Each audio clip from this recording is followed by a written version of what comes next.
తన మీద నమ్మకం ఉన్నవాడు ఒంటరిగా నిలబడతాడు. నమ్మకం లేనివాడు గుంపులో నిలబడతాడు. ఆస్తి లేకపోవడం పేదరికం కాదు, నీలో ఆత్మవిశ్వాసం లేకపోవడం అసలైన పేదరికం. హద్దులు మించిన ఆశలు ఉన్నట్లయితే శక్తికి మించిన కష్టం కూడా పడాల్సి ఉంటుంది. వదులుకోవడానికి ఇష్టపడకుండా చివరి వరకు పోరాడే మనిషిని జయించడం చాలా కష్టం. అన్నీ ఉన్నాయన్న అహంకారం వద్దు. రాత్రంతా కష్టపడి విరిసిన పువ్వుకే తెలియదు తెల్లవారితే దాని పయనం దేవస్థానానికో లేక శ్మశానానికో అని. నువ్వు మార్గం వెంట పోవడం కాదు, మార్గం చేసుకుని వెళ్తేనే నీ ప్రత్యేకత ఏమిటో ప్రపంచానికి తెలుస్తుంది. ఎవరూ నడవని దారిలో ఒంటరిగా నడవడం అంటే రాబోయే తరాలకు మార్గం చూపడమే. కష్టాలు చూసి భయపడకండి, సంతోషాలకు ఆనందపడకండి. అవి కేవలం మీ జీవితంలో ఒక్కో అడుగు మాత్రమే, గమ్యం కాదు. గెలిచిన వాళ్ళు నీతులు చెబుతారు, ఓడిన వాళ్ళు అనుభవాలు చెప్తారు. గెలిచిన వాళ్ళతో నీతులు చెప్పించుకోవడం కన్నా ఓడిన వాళ్ళతో అనుభవాలు చెప్పించుకోవడం మంచిది. మార్పుకు సిద్ధంగా ఉన్నప్పుడే కొత్త ప్రపంచాన్ని చూడగలవు. ఎదుటి వ్యక్తికి మీ పైన ప్రేమ లేనప్పుడు మీరెంత ఆరాటపడినా వ్యర్థమే అవుతుంది. ఎవరికో బానిసలా కాకుండా నువ్వే యజమానిలా పనిచేయి. బాధ్యత తీసుకొని నిర్విరామంగా పనిచేయి. అది నిజంగా నిన్ను యజమానిని చేస్తుంది. టైం ఉన్నప్పుడు కుటుంబంతో గడపడం కాదు, టైం కుదుర్చుకొని కుటుంబంతో గడపండి. నీళ్లు నిశ్చలంగా ఉన్నప్పుడే ప్రతిబింబాన్ని చూడగలం. అలాగే మన మనస్సు నిర్మలంగా ఉన్నప్పుడే ఎదుటివారిలో మంచిని చూడగలం. ఒక మంచి పుస్తకం, ఒక మంచి మనిషి అంత తొందరగా అర్థం కారు, లోతుగా చదవాల్సిందే. ఏం జరిగినా నిరాశ చెందకండి, ఎందుకంటే కొన్ని పరిస్థితులు తెలియకుండానే మీకు మేలు చేస్తాయి. మీసం వచ్చిన ప్రతివాడు మగాడు కాదు. మీసం వచ్చిన తర్వాత తల్లిదండ్రులను ఆస్తి ఆశించకుండా కష్టపడేవాడే అసలైన మగాడు.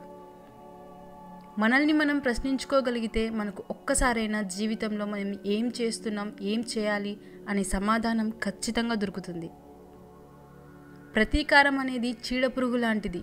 అది మెదడును తొలిచివేస్తుంది, మనిషిలోని ఆలోచన శక్తిని హరించి వేస్తుంది. అందుకే ప్రతీకార ధోరణి వీడండి, మనశ్శాంతిగా ఉండండి. కట్టెకాలి బూడిద అయినప్పటికీ మాట మండుతూ బ్రతికే ఉంటుంది.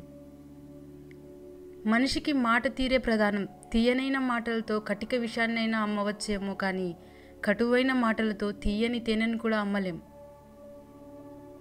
మూర్ఖులతో వాదించే కన్నా వారు చెప్పేది విని నమ్మినట్లు నటించి మౌనంగా తప్పుకుంటే మంచిది.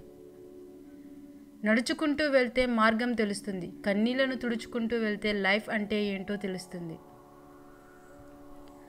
తొందరపడి కళ్ళతో చూసి నోటితో మాట్లాడే వాళ్ళకి ఆవేశం ఎక్కువ. మాట్లాడకుండా మనసుతో చూసి మౌనంగా ఉండే వాళ్ళకి ఆలోచన ఎక్కువ. దురలవాట్లు అనేవి మొదట్లో సాలెగూడు లాంటివి, తర్వాత అవి ఇనుప గొలుసులవి మనల్ని బంధించేస్తాయి. ప్రశాంతంగా జీవించాలనుకుంటే ఎదుటివారు మారాలని ఆశించకండి, మార్చాలని ప్రయత్నించకండి. కాళ్ళకు ఏమీ గుచ్చుకోకుండా ఉండాలంటే మనమే చెప్పులు వేసుకోవాలి. లైఫ్లో అబద్ధం చెప్పిన వాడినైనా క్షమించవచ్చు, కానీ అబద్ధం చెప్పి ఇదే నిజమని నమ్మించేవాడిని జీవితంలో క్షమించకూడదు.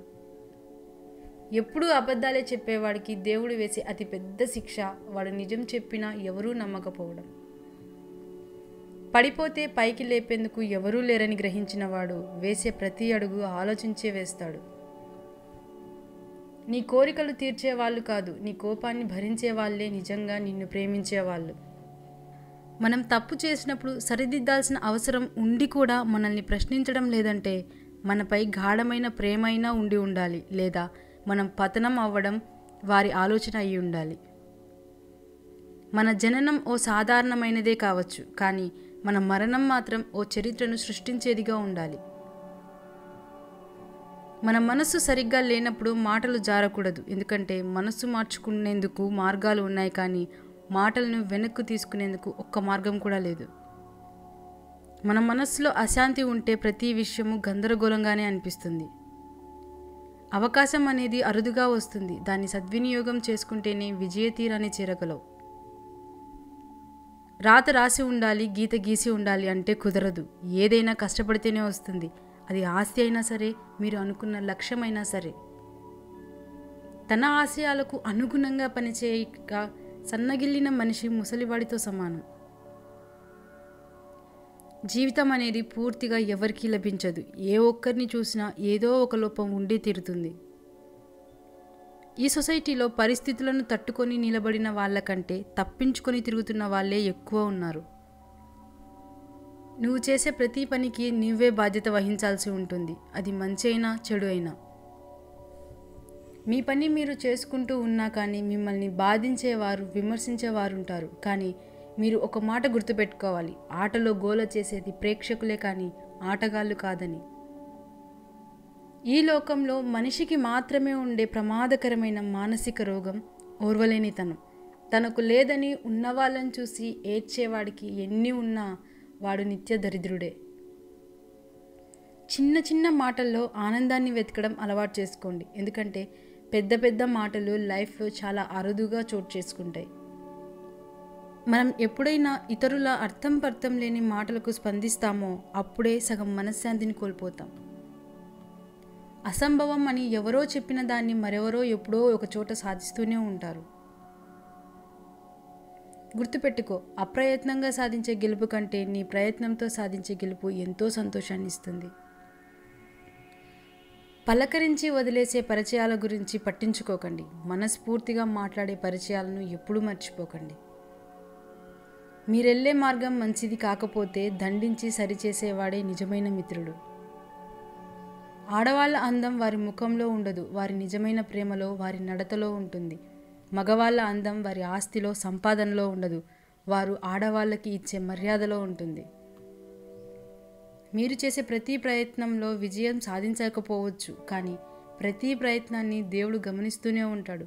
ఏదో ఒకరోజు మంచి ఫలితాన్ని ఇస్తాడు.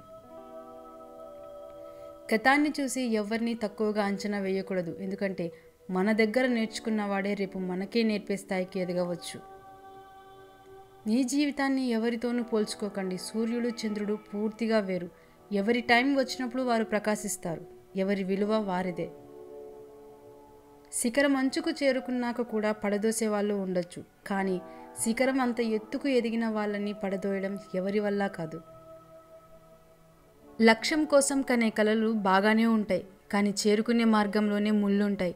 భయపడి ఆగిపోతే జీవితం ఎడారి అవుతుంది, దాటి వెళ్ళగలిగితే పూలవనం అవుతుంది.